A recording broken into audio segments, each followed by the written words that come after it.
So, ito yung food waste mga kaalat.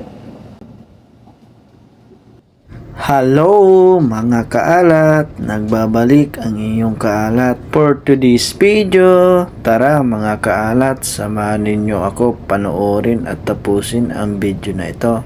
God bless! Magtatapon po pala ako mga kaalat ng food waste o mga tira-tirang pagkain dito sa barko. Dito po pala kami mga kaalat sa shipyard ng China kasi inaayos ang aming barko. Tara, umpisa na natin mga kaalat.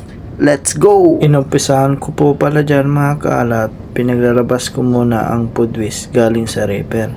At isa-isa ko na hinakot doon sa lalagyan ng food waste mga kaalat. At umikot pa pala ako sa likod ng barko mga kaalat para makarating doon sa lalagyan ng food waste. At mahirap pa dyan mga kaalat.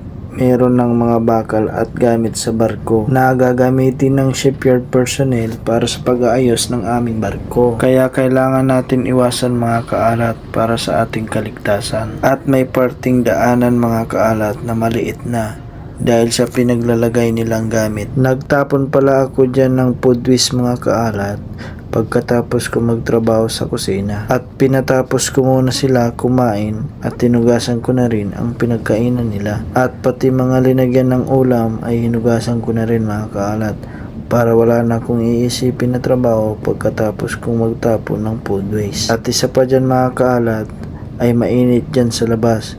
Kaya pagpapawisan tayo. Yang food waste pala na yan mga kaalat ay frozen.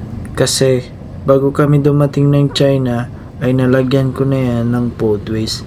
Kasi bawal magtapon sa dagat nung panahon na yun. At pagdating namin ng shipyard ng China mga kaalat ay halos 3 to 4 days pa yata kami noon bago kami nabigyan ng lalagyan ng food waste. Kaya dumami ng dumami ang aming food waste. Ito palang food waste mga kaalat ay first batch pa lang ito na itatapon ko mga kaalat kasi meron pa po susunod. Kung napansin nyo po mga kaalat ay 8 plastic lang po ang naitapon ko dahil hindi nakasya ang food waste sa lalagyan mga kaalat. At isa pang dahilan kung bakit napuno agad kasi ang food waste ay frozen o matigas na mga kaalat. Kaya madami na siyang kinain na espasyo sa loob ng container. At patapos na po pala ako magtapon ng first batch ng food waste mga kaalat. Maraming salamat sa inyo. God bless!